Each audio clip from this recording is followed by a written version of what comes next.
परमहंस योगानंद और महात्मा गांधी के बीच अक्सर इस बात पर चर्चा होती थी कि सत्य और अहिंसा जैसे आध्यात्मिक आदर्शों को लोगों के व्यावहारिक जीवन में कैसे उतारा जाए। भारत के इन दो संतों ने दुनिया में हर जगह एक दूसरे के प्रति हमेशा सम्मान प्रकट किया। 1925 में गांधी जी ने योगानंद जी के रांची स्थित स्कूल का दौरा किया था और वहां बच्चों के पाठ्यक्रम में गहरी रुचि दिखाई थी। योगानंद जी ने अपनी जीवनी योगी कथामृत में वर्धा स्थित गांधी जी के आश्रम के अपने 1935 के दौरे का वर्णन किया है।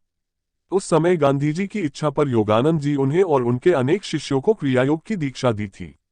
1950 में योगानंद जी ने लॉस एंजल्स कैलिफोर्निया अमेरिका में self realization fellowship lake shrine और Mahatma Gandhi world peace memorial की स्थापना की, जहां गांधी जी की अस्थियों के अवशेष भी मंगाकर रखे। सर्वोदय जगत के पाठकों के लिए यहाँ योगानंद जी की जीवनी के उस 44वें अध्याय का संपादित हिस्सा प्रकाशित किया जा रहा है, जिसमें उन्होंने अपनी वर्धा यात्रा और गांधी जी से अपनी मुलाकात का वर्णन किया है। इसे प्रकाशित करने के लिए self realization fellowship lake shrine से अनुमति प्राप्त कर ली गई है। वर्धा में आपका स्वागत है। महात्मा गांधी के सचिव महादेव देसाई ने इन शब्दों के साथ खद्दर की मालाएं भेंट करते हुए मिस ब्लेच राइट और मेरा स्वागत किया। अगस्त महीने की एक सुबह हम लोग वर्धा स्टेशन पर पहुंचे ही थे। ट्रेन की धूल और गर्मी से मुक्ति पाने की हमें खुशी हो रही थी। अपना सारा सामान एक बैलगाड़ी के हवाले कर हम लोग महादेव देसाई और उनके साथी बाबा साहेब देशमुख एवं डॉक्टर पिंगले के साथ एक खुली कार में बैठ गए। कीचड़ भरी कच्ची सड़क पर चलकर कार थोड़ी ही देर में भारत के राजनीतिक संत के आश्रम मगनवाड़ी पहुंच गई। महादेव देसाई हमें सीधे लेखन कक्ष में ले गए, जहां पालथी लगाकर बैठे थे महात्मा गांधी।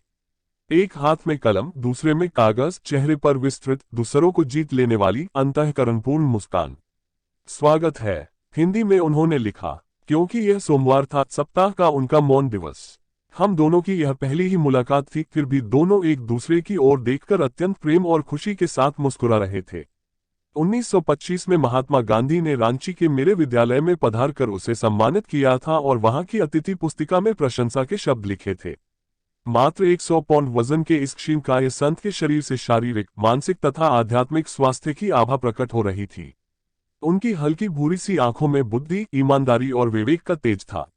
इस राजनीतिज्ञ ने हजारों कानूनी, सामाजिक और राजनीतिक लड़ाइयों में विजय पाई थी।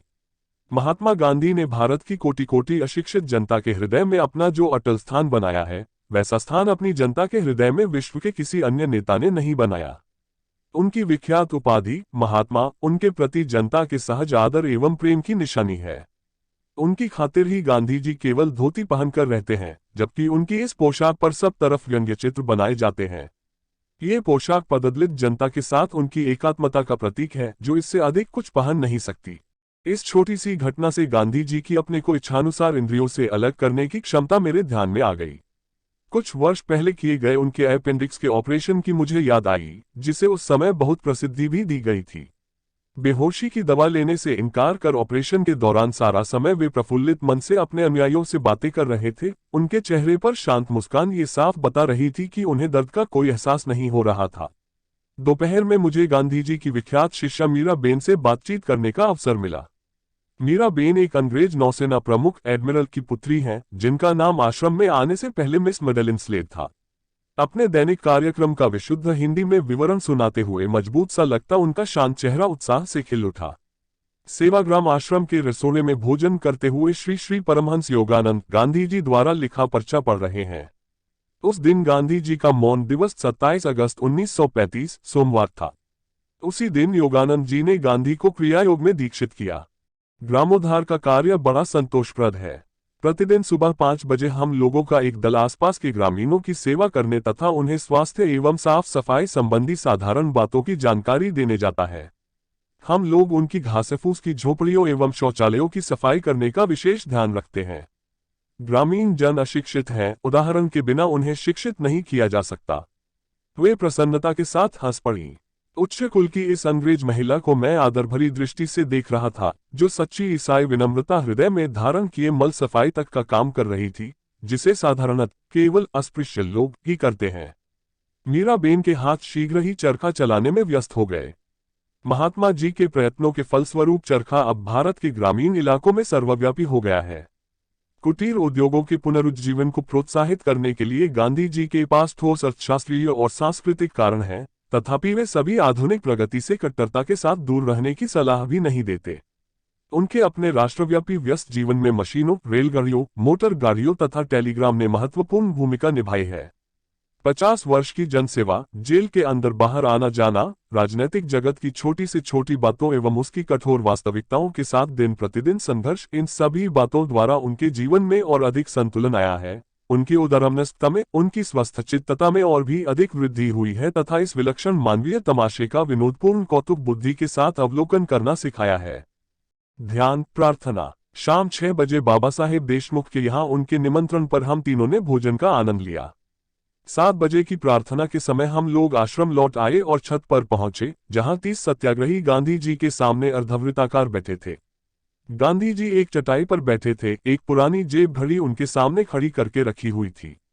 अस्त होते सूर्य की अंतिम किरणें ताड़ और बरगद के वृक्षों पर पड़ रही थीं। रात के अंधेरे की और झींगुरों की गुनगुनाहट शुरू हो गई थी।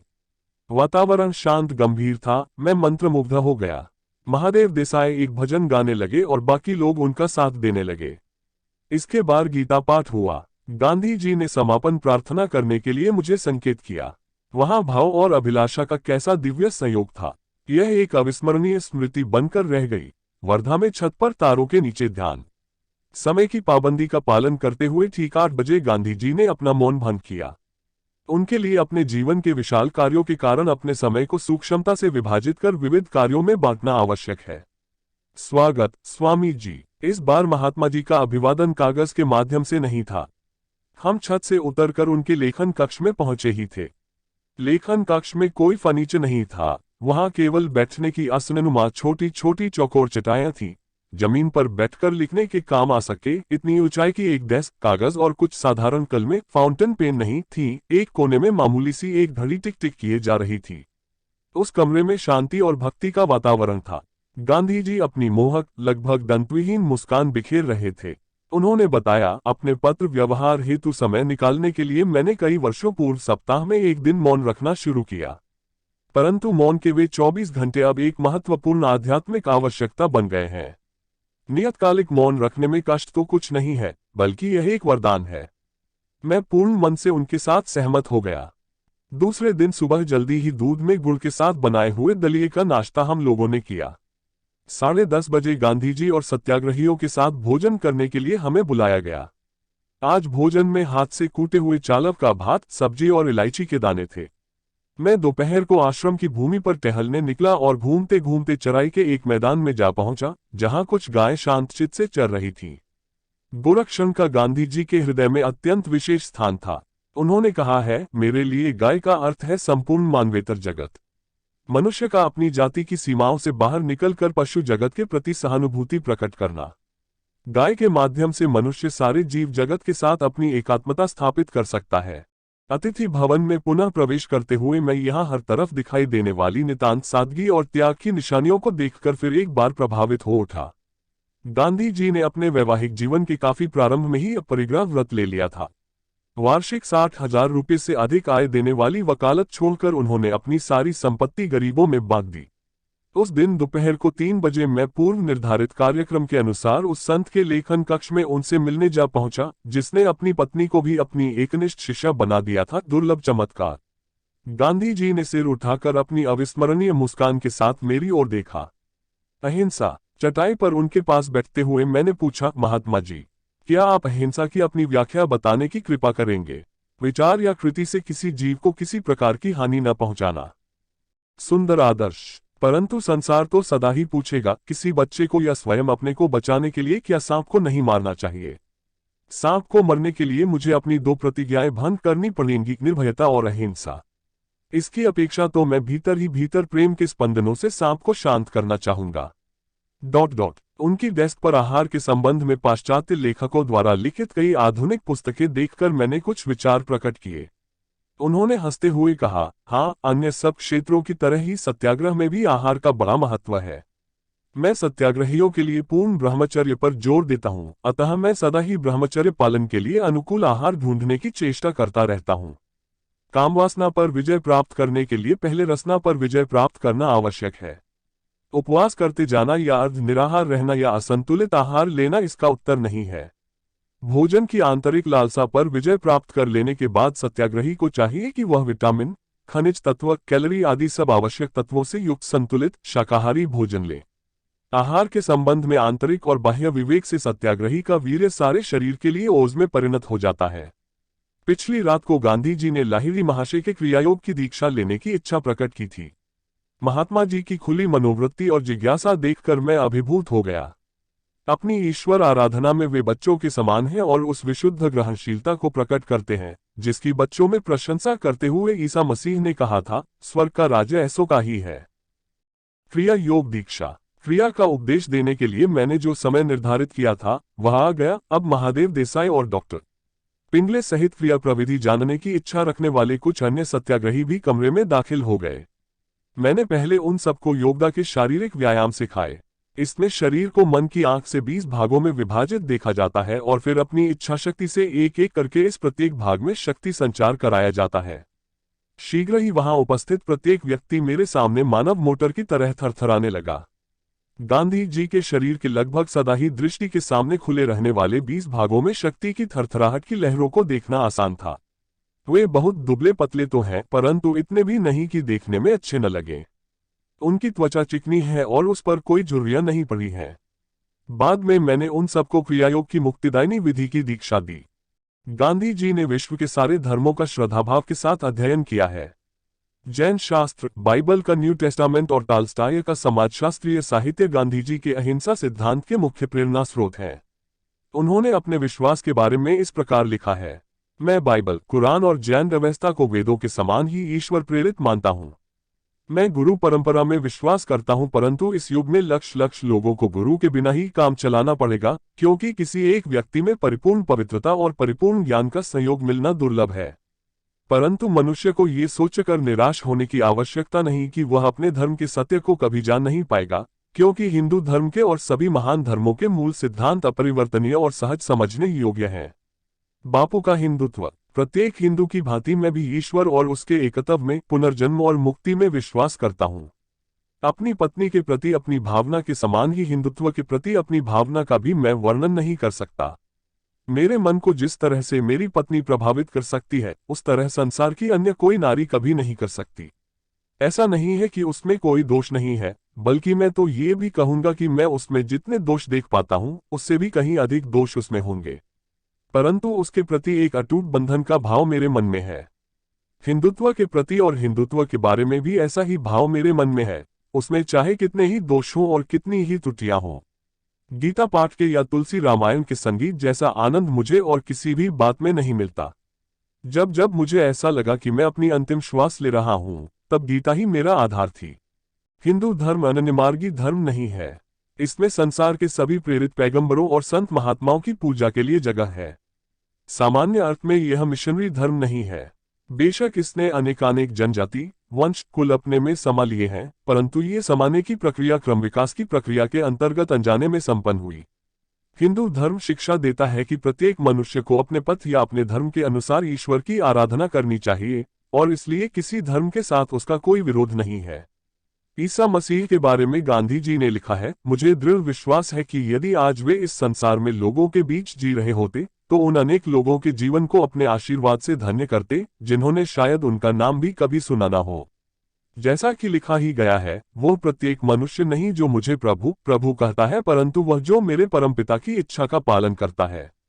स्वयं अपने जीवन के दृष्टांत से ईसा ने मानव जाति को वह उच्च उद्देश्य और एकमात्र लक्ष्य दिखाया है, जिसे प्राप्त करने का हम सबको प्रयास करना चाहिए।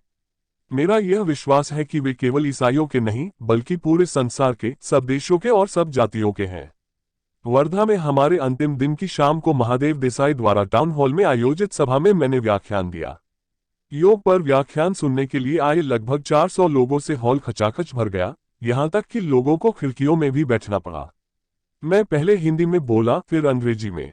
हम लोग व्याख्यान समाप्त कर आश्रम में लौट आए और अपने कमरों की तरफ जा रहे थे, तो देखा कि गांधी जी शांति में और अपने पत्र व्यवहार में मग्न। सुबह 5 बजे जब मैं उठा तो अभी रात का अंधेरा छाया हुआ था। ग्रामीण जीवन में धीरे धीरे जागृति आ रही थी। सबसे पहले आश्रम के प्रवेश द्वार के सामने से एक बैलगाड़ी गई, फिर एक किसान सिर पर भारी बोझ संभालते हुए गुजरा। सुबह के नाश्ते के बाद गांधी जी से विदा लेने और उन्हें प्रणाम करने के लिए हम तीनों उनके पास गए। महात्मा जी अपनी प्रातःकालीन प्रार्थना के लिए सुबह 4 बजे ही उठ जाते हैं। महात्मा जी, अब हम चलते हैं। मैंने उनके चरणों का स्पर्श किया। आपके हाथ में भारत सुरक्षित है। वर्धा में वह सुखद समय बिताए बरसों बीत गए हैं। जल स्थल आकाश में युद्धरत विश्व में अंधकार छा गया है। महान नेताओं में अकेले गांधी जी ने ही सशस्त्र शक्ति के स्थान पर व्यवहारिक अहिंसा का विकल्प प्रस्तुत किया है। शिकायतों को और अन्यायों को दूर करने के लिए महात्मा जी ने अहिंसा के उपायों का अवलंबन किया है और बार बार उन उपायों ने अपनी प्रभावकारिता सिद्ध की है। विहंगम दृष्टि विश्व का राजनैतिक घटनाक्रम इस सत्य की ओर कटु संकेत कर रहा है कि आध्यात्मिक दृष्टि के बिना मनुष्य का विनाश सुनिश्चित है। यदि धर्म ने नहीं तो विज्ञान ने मानव जाति के मन में असुरक्षा और सब भौतिक पदार्थों की निसारता की अस्फुट सी भावना जगा दी है। अब सचमुच मनुष्य अपने स्रोत और उद्गम अपने भीतर स्थित परमात्मा के पास न जाए तो और कहाँ जाए। इतिहास पर दृष्टि डालें तो ये कहना पूर्णतः तर्कसंगत होगा कि पाशवी शक्ति के प्रयोग से मनुष्य की समस्याएं हल नहीं हुई हैं। प्रथम विश्वयुद्ध के भीषण दुष्कर्मों के कर्मफल ने ही द्वितीय विश्वयुद्ध का रूप लिया। वर्तमान रक्तपिपासु दुष्कर्मों के हिमपर्वत को परस्पर बंधुत्व भाव की उष्णता ही पिघला सकती है, अन्यथा दुष्कर्मों का ये हिमपर्वत तृतीय विश्वयुद्ध को जन्म दे सकता है। 20वीं सदी की अमंगल त्रयी विवादों के निपटारे के लिए मनुष्य मानवीय विवेक के स्थान पर जंगल न्याय का अवलंबन करने जाएंगे तो पृथ्वी पुनः जंगल ही बन जाएगी। जीवन में भाईचारा स्थापित न हो सका तो भयानक मृत्यु की गोद में भाईचारा होगा। यह ऐसे घृणित परिणाम के लिए नहीं था कि ईश्वर ने मनुष्य को अणुशक्ति का आविष्कार करने दिया था। युद्ध और अपराध से कभी कोई लाभ नहीं होता।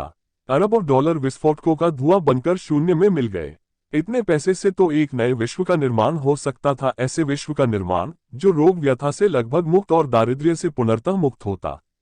भय, अराजकता, अकाल और महामारी आदि के प्रलय नृत्यों का रंगमंच न रहकर पृथ्वी शांति, समृद्धि और वृद्धिगत होते ज्ञान की विस्तीर्ण भूमि बनती। अहिंसा की पुकार गांधी जी की अहिंसा की पुकार मनुष्य की अंतरात्मा को छूती है।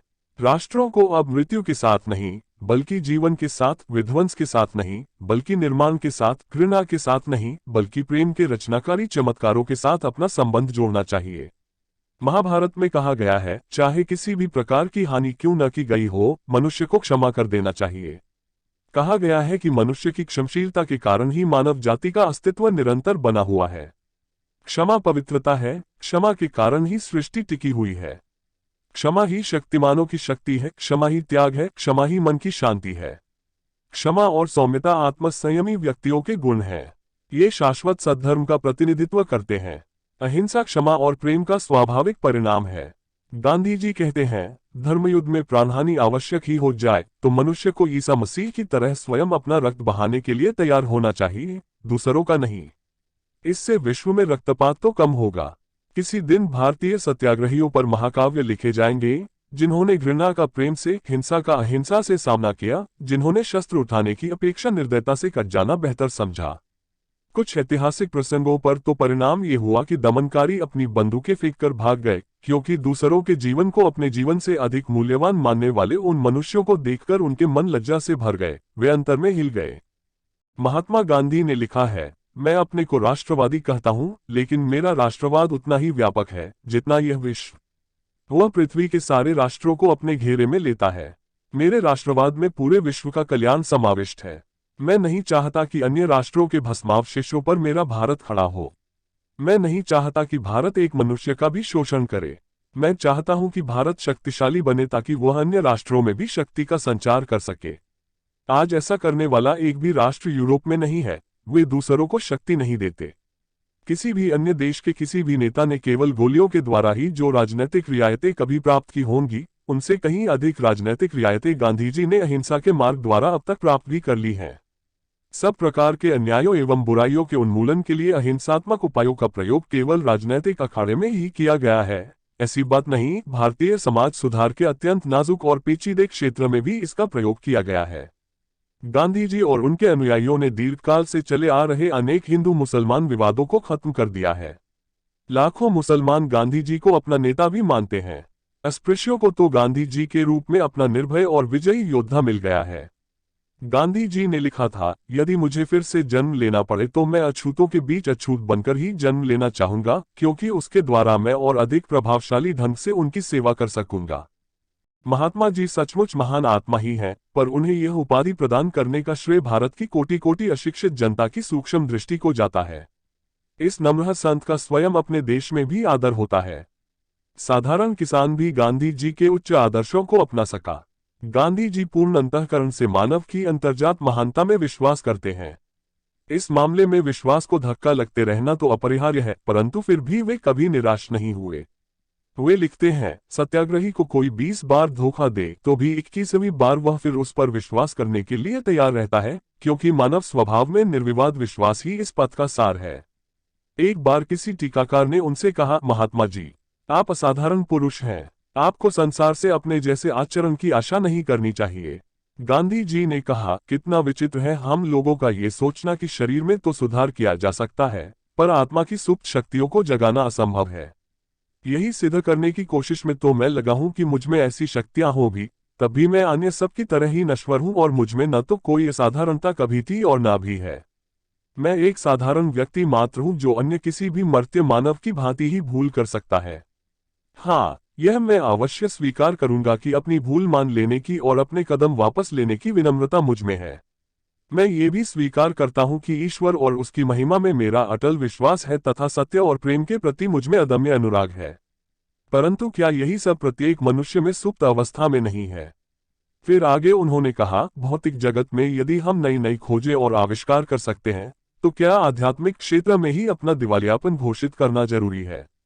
क्या यह अपरिहार्य है कि मनुष्य पहले पशु ही बने और फिर मनुष्य, वह भी यदि कभी बन सका तो? गांधी जी ने घोषणा की है, मैं विश्व शांति के लिए लड़ रहा हूं, उससे कम किसी बात पर यह लड़ाई नहीं रुक सकती। यदि भारतीय आंदोलन हिंसक सत्याग्रह के आधार पर सफल हुआ तो देश प्रेम को एक नया अर्थ प्राप्त होगा, और यदि छोटे मुंह बड़ी बात कहूं तो स्वयं जीवन को ही एक नया अर्थ मिल जाएगा। इससे पहले कि पाश्चात्य जगत गांधी जी के कार्यक्रम को एक अव्यावहारिक स्वप्नदृष्टा का कार्यक्रम मानकर उसकी उपेक्षा करे, उसे गैलीली के प्रभु की सत्याग्रह की व्याख्या पर विचार करना चाहिए। तुमने सुना है कि यह कहा जाता है कि आंख के बदले आंख और दांत के बदले दांत, पर मैं तुमसे कहता हूं कि तुम दुष्टता का दुष्टता से प्रतिकार मत करो, बल्कि कोई तुम्हारे दाहिने गाल पर तमाचा मारे तो तुम अपना दूसरा गाल भी उसके सामने कर दो। विधि योजना की सूक्ष्म अचूकता के अनुरूप ही गांधी युग एक ऐसी शताब्दी में प्रसृत हो चला है जो दो विश्वयुद्धों से ध्वस्त और बर्बाद हो चुकी है। गांधी जी के जीवन की प्रस्तर प्राचीर पर दिव्य लिखावट साफ झलक रही है, जो भाइयों के बीच फिर रक्तपात के विरुद्ध चेतावनी दे रही